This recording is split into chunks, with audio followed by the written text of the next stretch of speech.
நாளிலேயும் கர்த்தருடைய வார்த்தையை நாம் தியானம் பண்ணும்போது ரூத்தின் புஸ்தகம் 1ஆம் அதிகாரம் முதல் 6 வசனங்களை யாராவது வாசிக்கும்படி அன்பாய் கேட்கிறேன். ரூத்தின் புஸ்தகம் 1ஆம் அதிகாரம் முதல் 6 வசனங்கள்.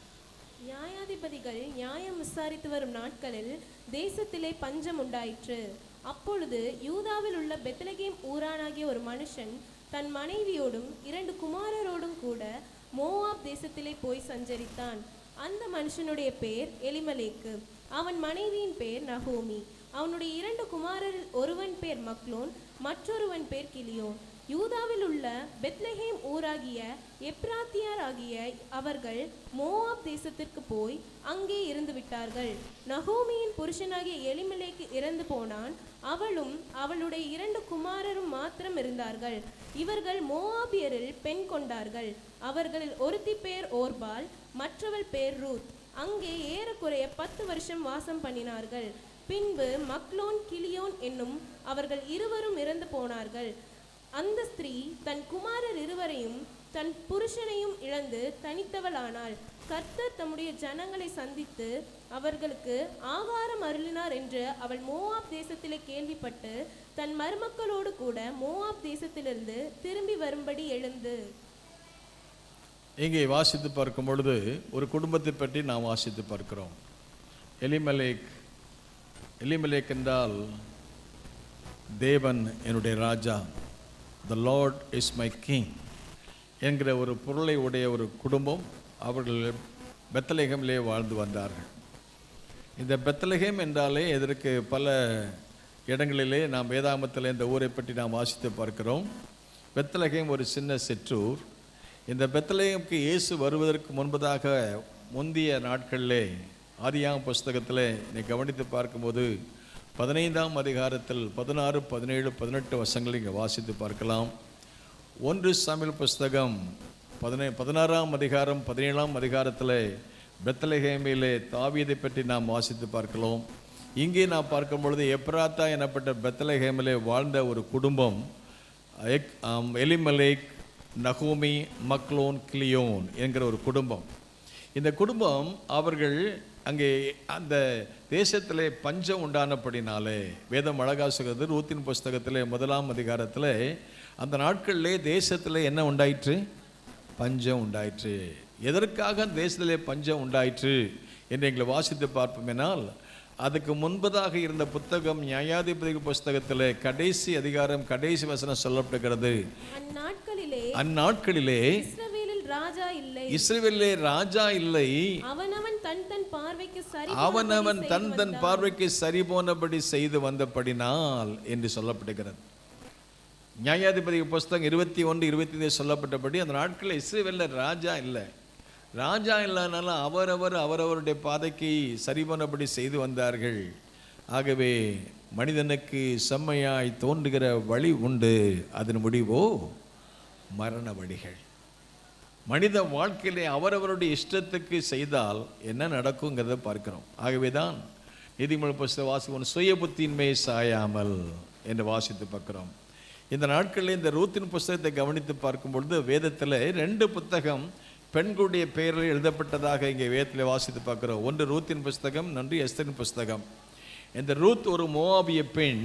அந்த மோவாபிய பெண் யூத குடும்பத்தை சேர்ந்த போவாசை திருமணம் பண்ணினபடினால் அந்த குடும்பத்தின் மூலமாக தேவன் தம்முடைய திட்டத்தை நிறைவேற்றினார்.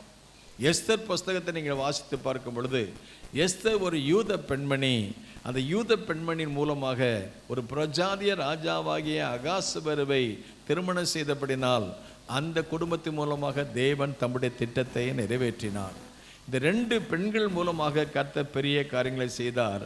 அன்றைக்கு ரூத்தின் மூலமாக பெரிய காரியங்களை செய்த ஆண்டவர், அன்றைக்கு அந்த எஸ்தர் மூலமாக பெரிய காரியங்களை செய்தவர் ஆண்டவர் இன்றைக்கும் நம்மை கொண்டு கர்த்தர் பெரிய காரியங்களை செய்வாராக. ஆண்டவருடைய நாமம் மையப்படுவதாக. அந்த நாட்களில் ராஜா இல்லாதனாலே அவரவர் தந்தன் பார்வைக்கு இஷ்டமானது விரும்பினதை செய்தபடினால பஞ்சம் உண்டாயிற்று. இந்த புஸ்தகம் எப்படி ஆரம்பிக்கிறது? பஞ்சத்தில் ஆரம்பிக்கிறது. பஞ்சம் பிழைப்பதற்காக அவர்கள் தேவன் வைத்த இடத்தை விட்டு அந்த பெத்லகேமை விட்டு எங்கே புறப்பட்டு போனார்கள்? மோவாப் தேசத்துக்கு போனார்கள்.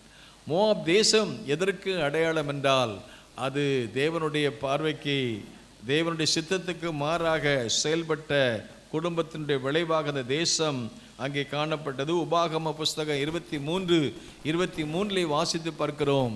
இந்த மோவாபிய பூர்வீகம் எப்படி தவறான பாதையில் தவறான முறையில் அந்த தலைமுறைகள் வந்ததுனால அவங்க இஸ்ரவேலுடைய காணி ஆட்சிக்கு பக்கத்தில் வரக்கூடாது, அவங்க தூரமாக இருக்கணும். 10 தலைமுறை ஆனாலும் அவங்க தேவ சமூகத்தில் வர முடியும். அம்மோனியனும் எங்கே சொல்லப்பட்டு அம்மோனியனும் மோவாபியனும் கர்த்தருடைய சபைக்கு உட்படலாகாது. 10ஆம் தலைமுறையிலும் என்றைக்கும் அவர்கள் கர்த்தருடைய சபைக்கு உட்படலாகாது. கர்த்தருக்கும் அவங்களுக்கும் தூரமான ஒரு பெரிய இடைவெளி, அவங்க தேவனுடைய சபைக்கு உட்படலாகாது.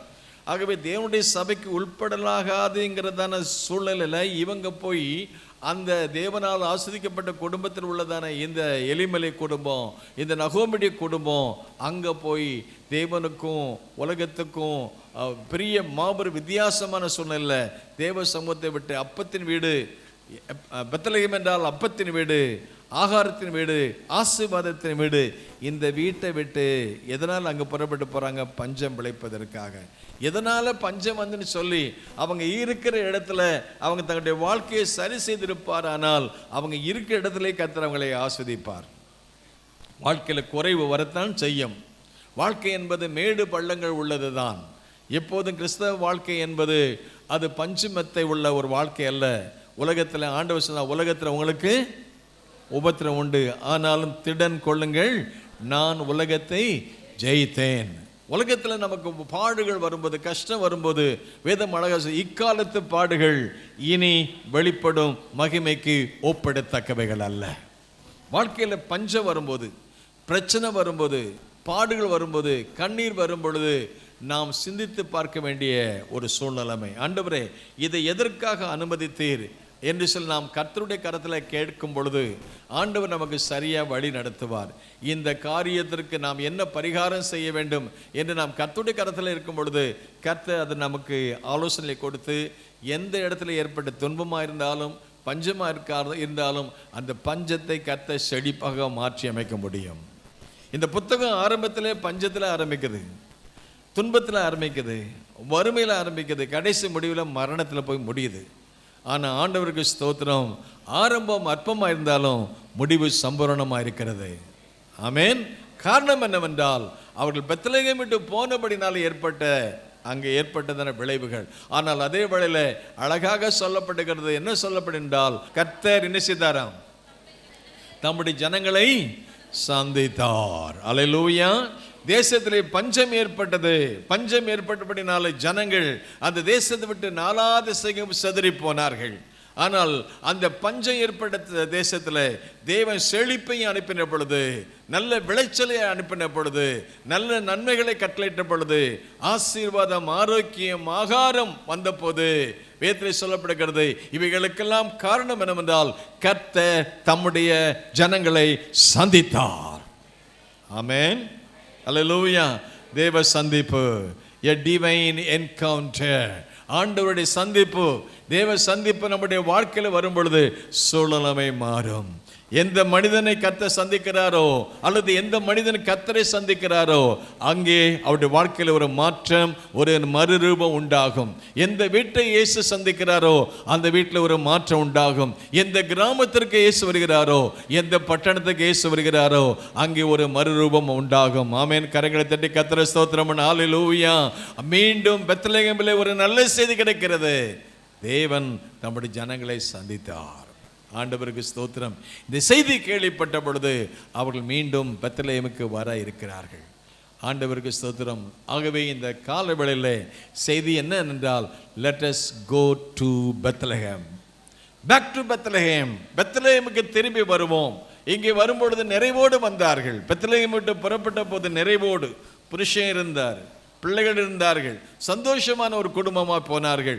தேவன் வைத்த இடத்தை விட்டு போனபடினால், தேவன் வைத்த இடத்துல இருந்து அவர்கள் தன்னுடைய விருப்பத்தை நிறைவேற்றுவதற்கு புறப்பட்டு போனபடினால் ஏற்பட்ட நஷ்டம் புருஷனையும் பிள்ளைகளையும் எல்லாவற்றையும் இழந்து போனார்கள். ஆனால் நல்ல செய்தி என்னவென்றால், மீண்டும் கர்த்தர் சந்தித்த போது இந்த 1ஆம் அதிகாரம் 6ஆம் வசனம் வாசித்து பார்க்கும் பொழுது, கர்த்தர் தம்முடைய ஜனங்களை சந்தித்தார், அவர்களுக்கு ஆகாரம் அருளினார் என்று சொல்லி கேள்விப்பட்டார்கள்.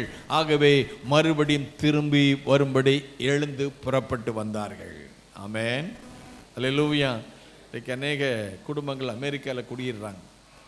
நம்ம இந்தியாவிலிருந்து போய் இந்தியாவில் பொருளாதார சூழ்நிலையில் பாதிப்பு ஏற்பட்டால் அவளுக்கு நல்ல ஒரு முன்னேற்றம் வேணும், நல்வாழ்வு வேணும், குடும்ப நலன் கருதி எங்கள் பிள்ளைகள் நல்லா இருக்கணும், நாங்கள் நல்லா இருக்கணும்னு சொல்லி இந்தியாவிலேருந்து வளைகுடா நாடுகளுக்கு போகிறாங்க, அல்லது கனடா அமெரிக்கா போகிறாங்க. தப்பு கிடையாது. ஆனால் அங்கே போய் நல்லா இருக்குன்னு நினச்சி போகிறாங்க. அங்கே உள்ள கலாச்சாரம் என்ன நடக்குன்னு கேட்டிங்கன்னா, பிள்ளைகளுடைய கல்வியெல்லாம் பார்த்தீங்கன்னா, ஸ்கூலில் போய் சிலபஸ் எல்லாம் பார்த்தீங்கன்னா பரிதாபமான சிலபஸ். எப்படி இருக்குன்னா, ஆணோட ஆண், பெண்ணோட பெண், என்ன இப்போ ஒரு டிரான்ஸ்ஜெண்டர் அப்படிங்கிற அந்த ஒரு புதிய விதமான சில கொள்கைகள், வாழ்க்கை மாற்றங்கள் பரிதாபமான நிலைமையில் மேலை நாடுகளில் இருக்கிறத பற்றி சிறு பிள்ளைகளுக்கு அதை கற்றுக் கொடுக்குறாங்க. இப்படிப்பட்ட ஒரு கொடுமையான காலத்தில் இருக்கும். அது மட்டும் அல்ல, அவர்களுக்கு மேலே நாடுகளுக்கு போகும்போது அவர்கள் விரும்பின பணம் கிடைக்கும், செல்வம் கிடைக்கும், நல்ல பொருளாதாரத்தை முன்னேற்றம் கிடைக்கும். ஆனால் வாழ்க்கையில் அவங்க பின்னோக்கி போயிடுறாங்க. வாழ்க்கையில் பெரிய வீழ்ச்சியை சந்திக்கிறாங்க. குறிப்பாக இங்கே இருக்கிறது போகிற பெற்றோர் நல்ல பிள்ளைகளை வளர்க்குறாங்க. 6 நாட்கள் பிள்ளைகள் நல்ல முறையில் குடும்பத்தில் பிறந்து வளர்ந்தாலும் ஸ்கூலுக்கு போகும்போது அந்த கலாச்சாரத்தின்படி 16 வயசு முடிஞ்சால் பிள்ளைகளை அவங்க கண்ட்ரோல் பண்ண முடியாது. அந்த 17-18 வயசில் வரும்போது பிள்ளைகள்லாம் அவங்களோட விருப்பத்துக்கு திருமணம் பண்ண ஆரம்பிப்பாங்க. நம்ம ஊரில் ஒரு நல்ல ஒரு பக்தி உள்ள குடும்பம் தான். அவங்க நல்ல பிள்ளைகளை நல்லா வளர்த்தாங்க.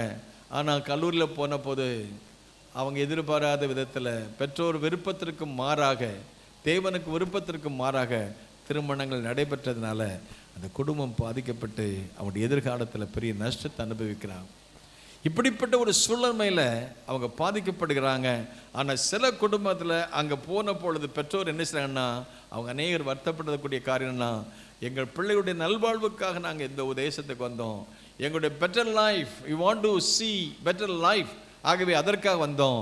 ஆனால் இன்றைக்கி இங்கே வந்தனால எங்கள் பிள்ளைகளையும் நாங்கள் இழந்து போகக்கூடிய சூழ்நிலை போயிட்டோம். ஆகவே நாங்கள் எதிர்பார்த்தபடி காரியங்கள் வித்தியாசம் போய்விட்டதுன்னு சொல்லி அநேக வேதனையோடு கண்ணீரோடு கூட இருக்கிறாங்க. இப்படிப்பட்ட ஒரு சூழ்நிலை உலகம் போய் கொண்டிருக்கிறது. ஆனால் இந்த குடும்பம் அந்த சூழ்நிலை போனாலும் ஒரு நல்ல செய்தி கிடைச்சது. கர்த்தர் தம்முடைய ஜனங்களை சந்தித்தார். ஆண்டவருக்கு ஸ்தோத்திரம். சந்தித்த போது உடனே நினைச்சார்கள், அந்த விட்டு வந்த தேசத்திற்கு மறுபடியும் புறப்பட்டு போகிறார்கள். புதிய ஏற்பாட்டில் நீங்கள் இன்னொரு சம்பவத்தை நீங்கள் பார்த்தீங்கன்னா, லூக்கா எழுதின சுவிசேஷம் 15ஆம் அதிகாரத்தில் பார்க்கும் பொழுது நல்ல ஆரோக்கியமான வாழ்வை உடைய ஒரு தகப்பன் மகனை பற்றி ஆண்டவர் அழகாக சொல்கிறார். லூக்கா 15ஆம் அதிகாரத்தில் காணாமற் போன ஆடு, காணாமற் போன வெள்ளிக்காசு, காணாமற் போன மகன். ஆரம்ப நாட்களில் அப்பாவுடைய உறவுல மிகவும் நன்றாக இருந்தார். ஆனால் அவருடைய விருப்பத்தை நிறைவேற்ற வேண்டும் என்று அப்பாவிடத்தில் இருக்கும் பொழுது நல்ல அன்பு இருந்தது, நல்ல ஆதரவு இருந்தது, நல்ல ஆசீர்வாதம் இருந்தது, நல்ல ஆரோக்கியம் இருந்தது, எல்லாம் இருந்தது. ஆனால் அவருக்கு அவர் தன்னுடைய விருப்பத்தை நிறைவேற்ற வேண்டும் என்று அப்பாவிடத்தில் போய், அப்பா என் சம்பாத்தியம் எனக்கு தாங்க, எனக்கு வேண்டிய பங்கை தாங்கன்னு சொல்லி அப்பாவிடத்தில் விரும்பி கேட்டப்ப அப்பா சொல்லியிருப்பாங்க, மானே நீ அப்படி போனா கெட்டு போயிடுவோம், மானே என்னோட கூட இருந்தால் சொல்லியிருப்பாரு. ஆனால் மகனுடையதான கை ஓங்கியதுனால அப்பா ஒன்றும் செய்ய முடியல, அவனுக்கு வேண்டியதெல்லாம் கொடுத்து அனுப்பிட்டார். நமக்கு தெரியும் சம்பவம். தூர தேசத்துக்கு போனான் என்று சொல்லி வாசித்து பார்க்கிறோம். வாழ்க்கை இஷ்டம் போல வாழ்ந்தான் என்று சொல்லி பார்க்கிறோம். ஒரு வாலிபன் உலகத்தில் எப்படியெல்லாம் வாழ வேண்டுமோ அப்படியெல்லாம் வாழ்ந்து தனக்கு ஒரு ஆசையை இழந்தான், தன்னுடைய ஐஸ்வர்யத்தை இழந்தான், தன்னுடைய ஆரோக்கியத்தை இழந்தான், ஈவன் தன்னுடைய ஆடைகளையும் இழந்தான். பரிதாபமான முடிவில் கடைசியில் நமக்கு தெரியுது, வேதம் சொல்லுது, அவன் பன்றி கூட்டத்தில் போய் உட்கார்ந்துருக்கான். எதுக்கு? பன்றிக்கு போடுற ஆகாரமாவது கிடைக்குமான்னு சொல்லி பரிதாபமான நிலைமையில் உட்கார்ந்துருக்கும் பொழுது ஒரு நாள் பன்றிக்கு போடுற ஆகாரம் கூட இவனுக்கு கிடைக்காதனால அவன் என்ன செய்யன்னு கேட்டீங்கன்னா, அவனுக்கு ஒரு மனசில் ஒரு எண்ணம் வருது. என்ன வருது கேட்டீங்கன்னா, புத்தி தெளிந்த போது. வேதம் சொல்கிறது, எத்தனை வசனம் அது? அவனுக்கு புத்தி தெளிந்த 15 லூக்கா 15:17 என்ன சொல்லப்படும்? அவனுக்கு புத்தி தெளிந்த போது என் தகப்பனுடைய கூலிக்காரருக்கு எத்தனையோ பேருக்கு என்ன இருக்குது?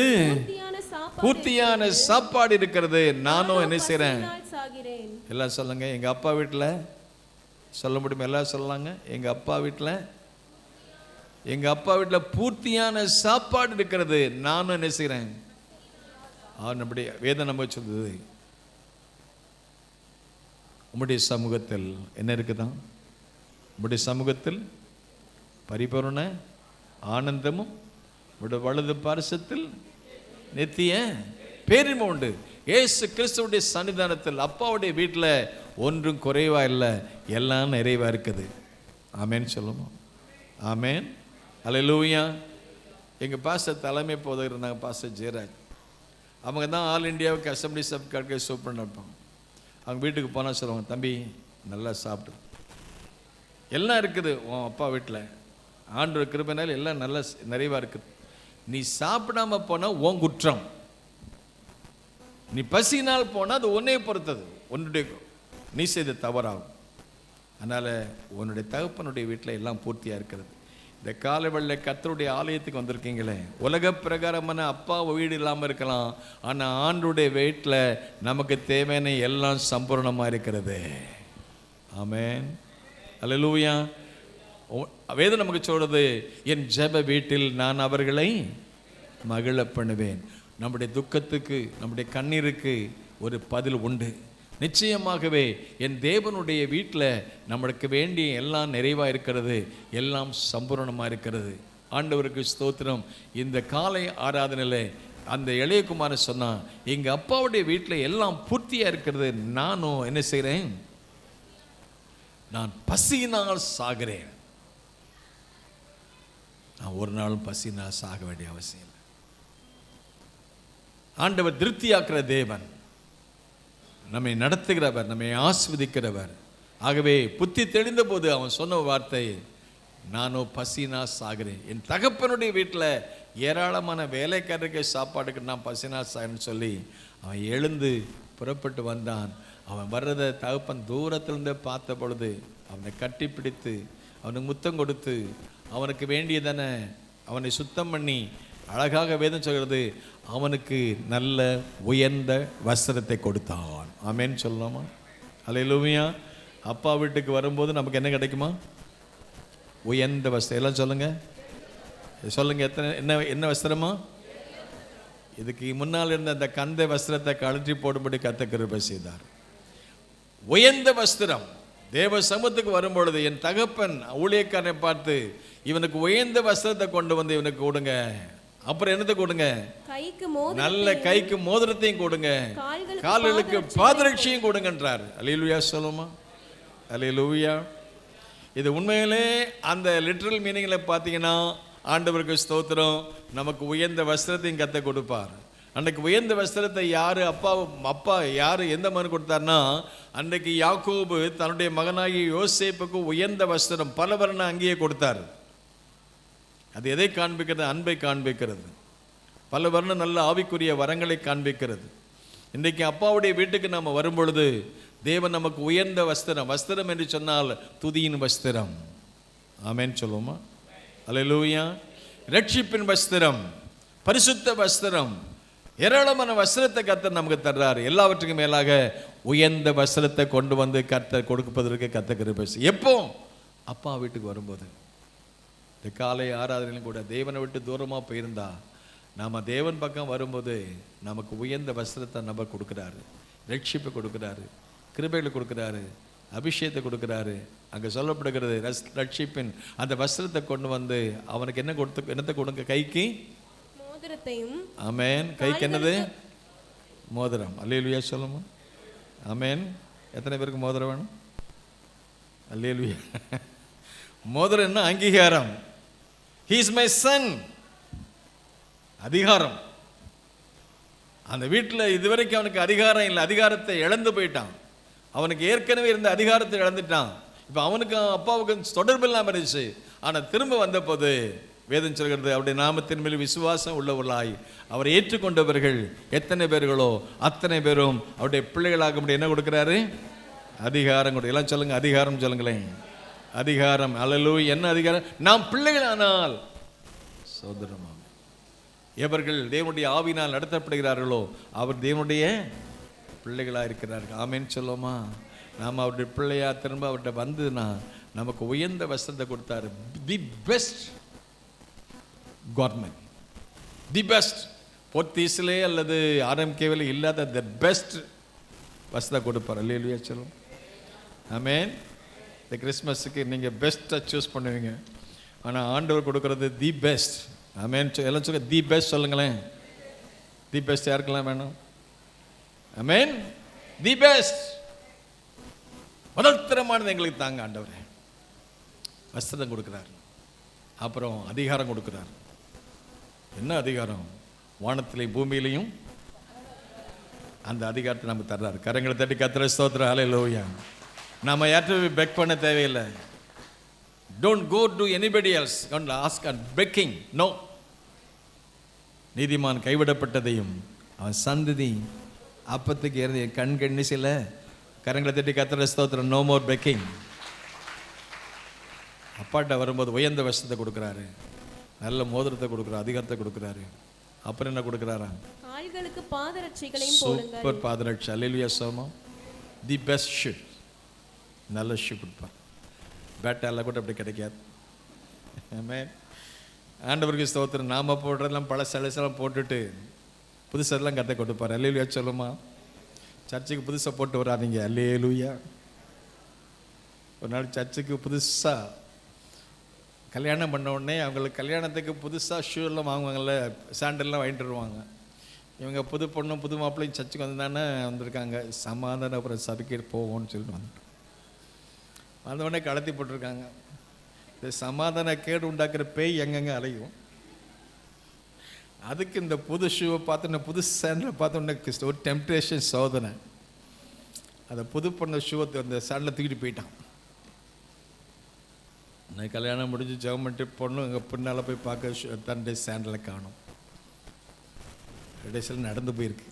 வீட்டில் போய் சொல்லிருக்கு. மாமியார் சொன்னா, இந்த செருப்பை தூக்குற சபைக்கா நீயும் போகிற? திருடுறதுலாம் எதெல்லாம் திருடுறான்னு பாருங்க. அன்றைக்கி சென்னையில் ஒரு அனௌன்ஸ்மெண்ட் கொடுக்காங்க சர்ச்சில், உங்கள் செல்ஃபோன்லாம் பத்திரமா வச்சுக்கோங்க. கம்யூனியன் எடுக்கும்போது கண்ணை மூடிக்கிட்டு இருக்கும்போது செல்ஃபோனை தூக்கிட்டு போயிருக்காங்க. இது வெளியே நடக்கிற பாவம் இல்லை, சர்ச்சுக்குள்ளே நடக்கிற பாவமாக இருக்கு. வரும்போது அப்பாவியாக வர்றான், போகும்போது குடும்பாவியாக போயிடுறான்.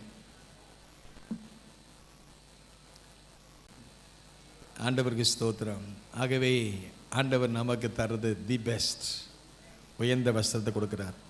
சரி பரவாயில்ல, பழசு போனாலும் கர்த்தர் புதுசாக தருவார். அல்லேலூயா சொல்லுமா? கர்த்தருடைய சர்ச்சுக்கு வந்துச்சு நீங்கள் எதையாவது எழுந்துட்டு போயிட்டீங்கன்னா அதுக்கு நல்ல நல்ல பலனை கொடுத்து அதை விட தி பெஸ்ட்டை கர்த்தர் கொடுப்பார். ஆமேன்னு சொல்லுமா? ஆண்டு கர்த்தருக்காக எதையெல்லாம் இழக்கிறோமோ அதெல்லாம் 100 மடங்கு, ஒரு செருப்பு இருந்தால் 100 செருப்பை கர்த்தர் கொடுப்பார். ஆமே. ஒரு நாள் பேதுரு கேட்ட, ஆண்டவரே உங்களை நம்பி சுவிசேஷம் நம்பி நாங்கள் எல்லாத்தையும் விட்டு வந்தோமே, எங்களுக்கு என்ன கிடைக்கும்? என் பேரை சொல்லி சுவிசேஷ நிமித்தமாக எதையெல்லாம் இழந்தோமோ அதெல்லாம் திரும்ப தருவார். ஆனால் we have to come back to Bethlehem. தேவனுடைய வீட்டுக்கு வரணும். பெத்லஹேம் இளையகுமார் வந்தான், அவன் இழந்ததெல்லாம் திரும்ப கொடுத்தாரு. அதை விட சூப்பராக அவர் சந்தோஷப்பட துவங்கினார். அவன் கொளுத்த கன்றையும் அடித்தார். அந்த கொளுத்த கன்றை அடித்து சந்தோஷப்பட, அந்த துக்கம் மாற, கண்ணீர் மாற, அங்கே ஒரு ஆடு அல்லது ஒரு கன்று அடிக்கப்பட்டது.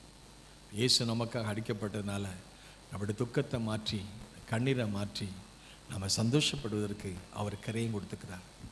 காலையில் பிரசங்கம் பண்ணும்போது சொன்னார், ஆதியாகம புஸ்தகத்தில் பெத்லகேமை பற்றி வாசித்து பார்க்கும் பொழுது அங்கே ராகேல் பிள்ளையை பெற்றெடுக்கிறாங்க.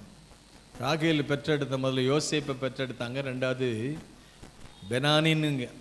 ஆதியாகம புஸ்தகம் 35ஆம் அதிகாரம் 16, 17, 18 வாசித்து பார்க்கும் பொழுது ராகேல் என்ன செய்யனா, மரண காலத்தில் அவள் ஆத்மா பிரியும் போது அவள் அவனுக்கு பென்னோனி என்று பெயரிட்டாள். அந்த பெத்லகேமுக்கு வந்தாங்கன்னு சொல்லி பார்க்க 16ஆம் வசனம் நினைக்கிறேன். அவர்கள் எழுந்து பெத்லகேமுக்கு வர்றாங்க. பின்பு பெத்தேலை விட்டு பிரயாணம் புறப்பட்டார்கள். எப்பிராத்தாவுக்கு வர இன்னும் அந்த எப்ராத்தா என்னோட பெத்லேமுக்கு வர கொஞ்ச தூரத்தில் அவங்களுக்கு குழந்தை பிரசவம் நடக்கு. அந்த குழந்தை பிரசவம் நடக்கும்போது என்ன நடக்குதான்? பிரசவிக்கும் போது அவளுக்கு கடும் வேதனையா இருந்தது. மருத்துவச்சி அவளை பார்த்து, பயப்படாதே, இந்த முறையும் புத்திரனை இந்த முறையும் நீ ஒரு பிள்ளையை பெற்றெடுக்க போற, பையனை பெற்றெடுக்க போற. மரண காலத்தில் அவள் ஆத்மா பிரியும் போது அவள் அவனுக்கு பென்னோனி என்று பெயரிட்டார். ஒரு கஷ்டமான சூழ்நிலையில் அவ குழந்தை ஒரு துன்பத்தின் மத்தியிலையும் அவனை பெனானி, பெனானி என்றால் துன்பத்தின் பிறந்த மகன், வேதனையில் பிறந்த மகன். அந்த பெனானி வேதனையை தாங்க முடியாம அவனை பெனானி சொல்லி பெயரிட்டான்.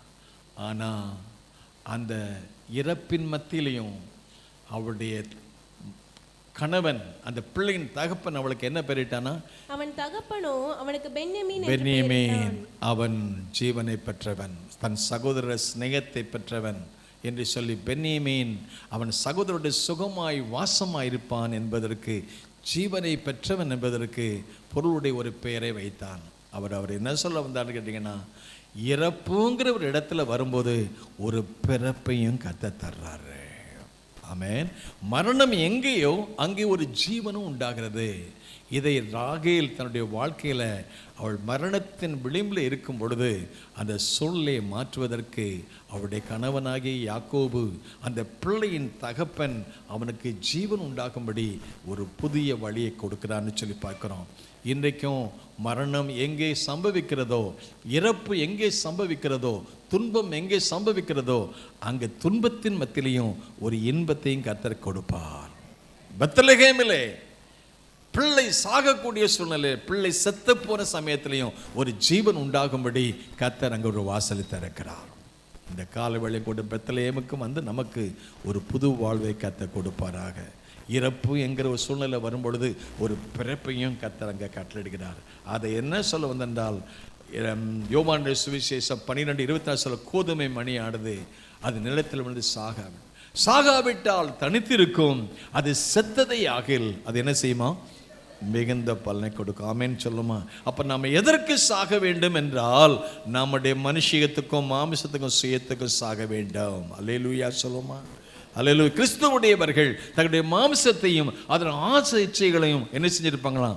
சிலுவையிலே அறைந்திருப்பார்கள். ஆகவே ரோமர் 12:1 சொல்லப்படுகிறது, ஆகையால் எனக்கு பிரியமான சகோதரரே, அப்படி இருக்க சகோதரே, உங்கள் சரீரங்களை பரிசுத்தமும் தேவனுக்கு பிரியமான ஜீவ பலியாக, உயிருள்ள பலியாக நீங்கள் தேவனுக்கு உங்களை ஒப்பு கொடுக்கும் பொழுது ஒரு புது வாழ்வு உண்டாகும். ஆமென் சொல்லுவோம். பெத்லகேமிலே ஒரு புதிய வாழ்வு. கரங்களை தட்டி கர்த்தரை ஸ்தோத்திரம். அல்லேலூயா. இறப்பு என்கிற இடத்திலையும் ஒரு பிறப்பு என்கிற ஒரு புதிய வாழ்வையும் ஆண்டவர் கொடுப்பதற்கு நமக்கு சித்தம் உள்ளவர் இருக்கிறார். மனுஷத்துக்கு செத்து, சுயத்துக்கு செத்து நாம் ஆவியில பிழைத்திருக்கும் பொழுது ஆவிக்குரியவளாய் மாற கர்த்தர் கிருபை செய்கிறார். மாமிச சிந்தை மரணம், ஆவியின் சிந்தையோ அது ஜீவனும் சமாதானமும் உண்டாகிறது. ஆகவே பெத்லகேமிலே ஆரம்ப நாட்களிலே அங்கே ஒரு ஜீவன், புது ஜீவன் உண்டாக கர்த்தர் கிருபை செய்தார். பெத்லகேமிலே இங்கே ரூத்தின் புஸ்தகத்தில் வாசித்து பார்க்கும்போது எதையெல்லாம் இழந்தார்களோ அங்கே கர்த்தர்களை சந்தித்த பொழுது தேவன் அவர்களுக்கு ஒரு புதிய வழியை கர்த்தர் திறக்கிறார். இந்த காலவெளியிலே கூட அன்றைக்கு பெத்லகேமை விட்டு போய் திரும்ப வரும்பொழுது கர்த்தர் சந்தித்தார் என்று சொல்லி அந்த செய்தியை கேட்டு திரும்ப மீண்டும் பெத்லகேமுக்கு வரும் பொழுது அவருடைய வாழ்வு துளிர்விட ஆரம்பித்தது. ஆமென் சொல்லுமா?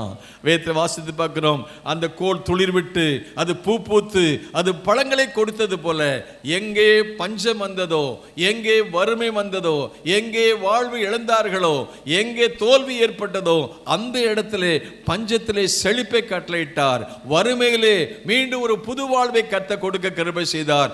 மரணம் எங்கே ஏற்பட்டதோ அந்த மரணத்தின் மத்தியிலும் கூட ஒரு ஜீவனை கொண்டு வருவதற்கு கர்த்தர் கிருபை செய்தார். ஆமென் சொல்லுமா? அல்லேலூயா. ஆண்டவருடைய நாமம் மையப்படுவதாக. அந்த ரூத்துடைய வாழ்க்கையில் எல்லாம் தோல்வி மயமாக இருந்தது. அந்த நகோமியுடைய வாழ்க்கையில் எல்லாம் தோல்வி மயமாக காணப்பட்டாலும் அந்த ரூத் எடுத்த தீர்மானத்தில் ஒரு அற்புதம் நடக்குது. என்ன சொல்கிறாங்கன்னா, அவள் புருஷனை இழந்தா நகோமி, தன்னுடைய பிள்ளைகளை இழந்தா, கடைசியில் நீங்களும் போங்களே மருமக்களே, எனக்கு இன்னும் உங்களுக்கு வாழ்வு கொடுப்பதற்கு வழியில் என்ன சொல்லப்படுது, அவள் ஒருபாள் போய்விட்டாள், ரூத் மாத்திரம் உறுதியாய் பின்பற்றி வந்தாள். அந்த ரூத்துடைய உறுதிமொழியை பார்க்கும் பொழுது 1ஆம் அதிகாரம் 16ஆம் வசனம் சொல்லப்படுகிறது. அந்த நகோமியை பார்த்து அவங்க சொன்னாங்க, ரூத்து என்ன சொன்னாங்க, நான் உம்மை பின்பற்றாமல் உம்மை விட்டு திரும்பி போவதை குறித்து என்னோடு பேச வேண்டாம். நீர் போகும் இடத்திற்கு நானும் ஒரு லீடர்ஷிப், நல்ல ஒரு தலைவனை பின்பற்றுகிற ஒரு குருத்துவம் அல்லது சீஷன், குருவும் சீஷனுக்குள்ள உறவு, அல்லது ஒரு மாமி மருமகளுக்குள்ள உறவு, அல்லது ஒரு தலைவனுக்கும் ஒரு குரு துணையாளருக்கும் உள்ள உறவு என்ன எப்படி அவங்களுடைய அந்த லீடர்ஷிப் குவாலிட்டி நீங்கள் பார்க்கும்போது அவங்க சொல்கிறாங்க, நான் உங்களை விட்டு பின்பற்றாமல் உங்களை விட்டு திரும்பி போவதை குறித்து பேச வேண்டாம், நீங்கள் போகும் இடத்துக்கு நான் வருவேன், நீங்க தங்குற இடத்துக்கு நான் தங்குவேன், உம்முடைய ஜனம் என்னுடைய ஜனம், உம்முடைய தேவன் என்னுடைய தேவன். அதோடு மட்டும் இல்ல, அடுத்து என்ன சொல்லப்பட்டு பாருங்க, மரணம் அடையும் இடத்துல நானும் மரணம் அடைவேன். ஆமேன்னு சொல்லுமா? அதை விட சூப்பர்னு சொல்லுங்க, மரணமே எல்லாம் சொல்லுங்க, வேற ஒன்றும் உம்மை விட்டு என்ன செய்யக்கூடாது. பிரித்தால் கர்த்தர் அதுக்கு சரியாகவும் அதுக்கு அதிகமாக எனக்கு இந்த காலவேளையும் கூட நமக்கு ஒரு தகப்பன் இருக்கிறாரு, நமக்கு ஒரு தலைவன் இருக்கிறாரு. ஆண்டவரே, எங்கே நீங்கள் போய் சொல்லுங்களோ நான் அங்கே வருவேன், எங்கே தங்க சொல்லலாங்க நான் தங்குவேன். ஆண்டவரே, உங்களை விட்டு பிரிஞ்சு போகக்கூடாது. அப்படி பிரிந்தால் கர்த்தருக்கு சரியாகவும் அதுக்கு அதிகமாக என்ன செய்ய கடவுள். நான் மரணத்திலையும் உண்மையாக இருக்க வருகிறேன். பவுல் சொல்றாரு, கிறிஸ்துவின் அன்பை விட்டு என்னை ஒன்றுமே பிரிக்க முடியும்.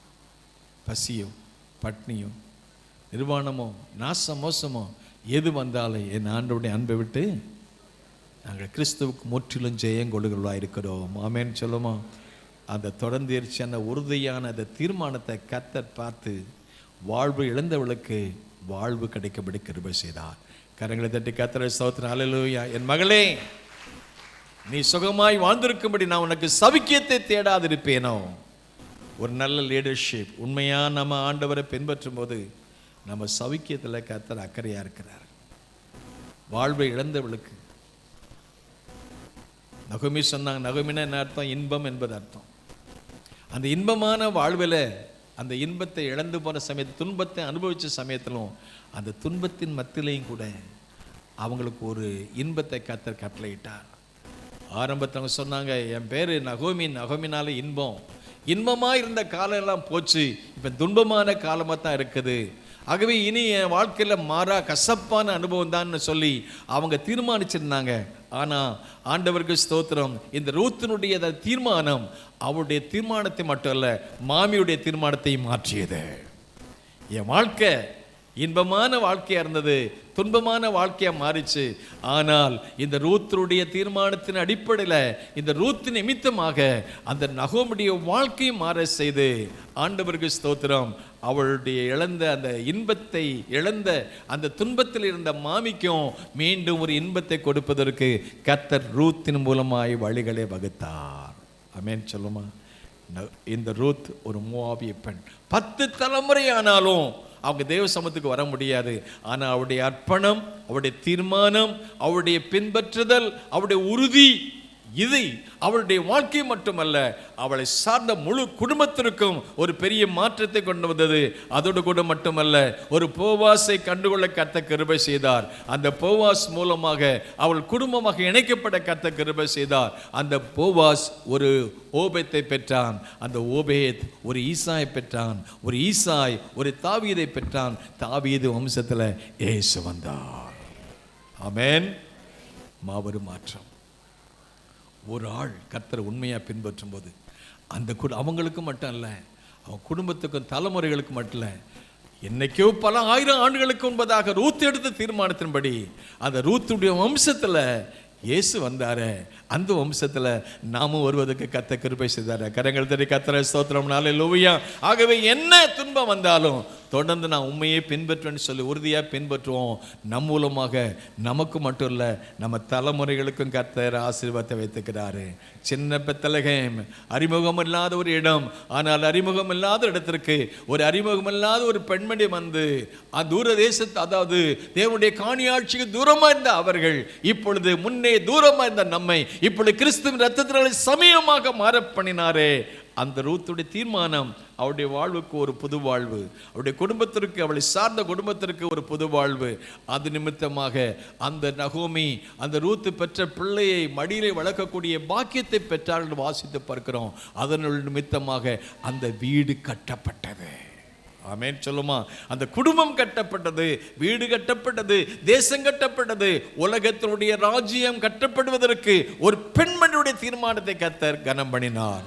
இந்த நாளிலும் கூட வாழ்க்கையில் ஏற்படும் கஷ்டம், நஷ்டம், கண்ணீர், துன்பம் எவைகள் மத்தியிலும் கூட உண்மையாய் பின்பற்றுவோம். கர்த்தர் ஆசீர்வதிப்பாராக. எல்லாரும் ஜெபிக்கலாமா? பரமழைப்பின் பந்தய பொருளுக்கா அலக்கை நோக்கி ஓடுகிறே. பரமழைப்பின் பந்தய பொருளுக்கா அலக்கை நோக்கி ஓடுகிறே.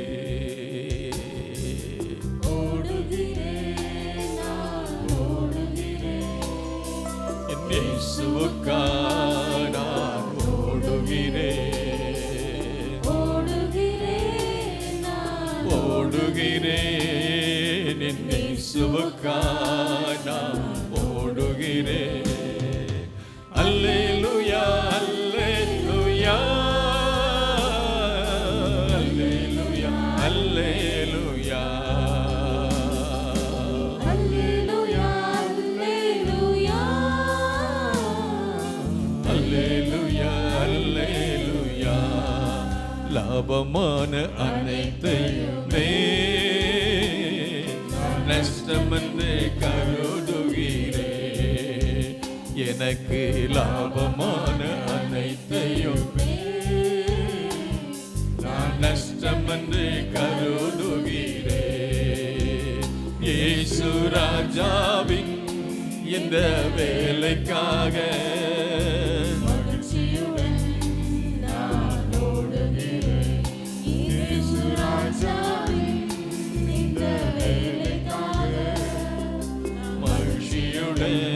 நான் ஓடுகிறேன்.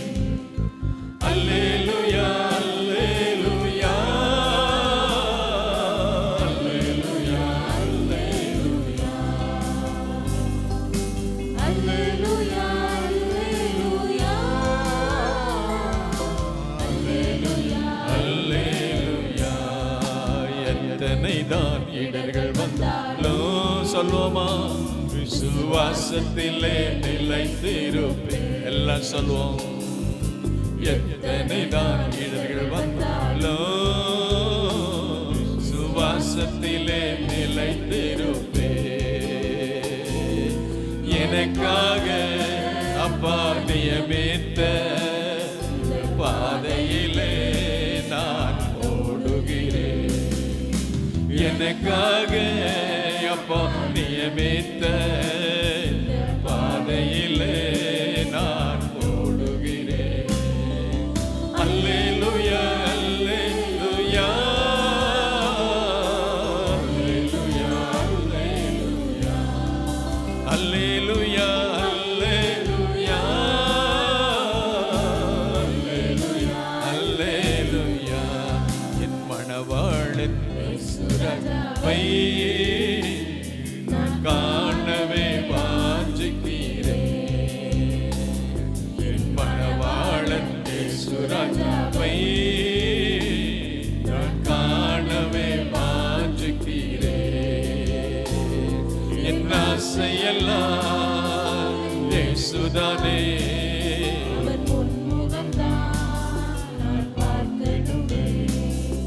என் ஆசையெல்லாம் இயேசுதானே. அவர் பொன்முகந்தான். என் ஆசையெல்லாம் இயேசுதானே. பார்க்கணுமே. அல்லேலூயா அல்லேலூயா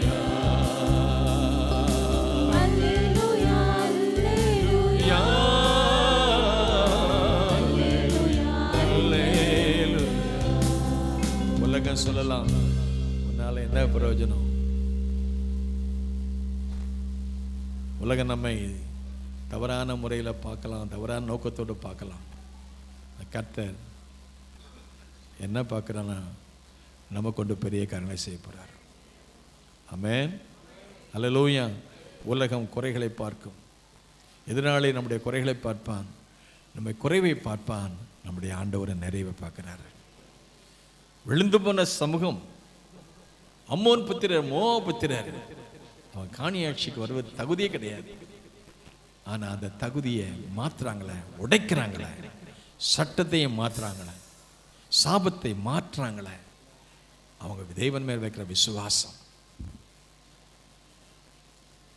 பிரமாணத்தை, சட்ட திட்டங்களை எழுத்து கொல்லுகிறது, ஆவியோ உயிர்ப்பிக்கிறது. கரங்களை தட்டி கர்த்தரை ஸ்தோத்திரம். எழுத்து பிரமாணம் கொல்லுகிறது, ஆனால் ஆவியோ உயிர்ப்பிக்கிறது. பரிசுத்த ஆவியானவர் நம்மை பலப்படுகிற தேவன். பிரமாணம் பாவம் செய்கிற ஆத்மா சாகும், தேவனுடைய கிருபை வரமோ நம்முடைய ஆண்டவராய் இயேசுவினால் புது வாழ்வு. ரூத்துக்கு வாழ்வு கொடுப்பதற்கு சாத்தியமில்லாத சூழ்நிலைமை, சாத்தியமில்லாதவைகளை, அசாத்தியமானவைகளை சாத்தியமாக்குவதுதான் தேவ சித்தம். ஆமென் சொல்லுமா? முடியாது என்பதை முடியும் என்பதுதான் தேவ சித்தம். மனுஷனால் முடியாதது தேவனால் எல்லாம் கூடும். என் தேவனால் கூடாத காரியம் ஒன்றே இல்லை. அவருடைய தீர்மானத்தின்படி அழைக்கப்பட்டவளாய் அன்பு கூறுகிறவர்களுக்கு சகலமோ நன்மைக்கு ஏதுவாய். ஆமென். நல்ல கரங்களை தட்டி ஆண்டவரே எல்லாம் நன்மைக்கு ஏதுவாக மாற பண்ணுகிறவர், தீமையை நன்மையாக மாற பண்ணுகிறவர். எங்கள் சூழ்நிலை மாறும், என் துக்கம் மாறும், என் கண்ணீர் மாறும், என் அவமானம் மாறும், என் பாடுகள் மாறும்.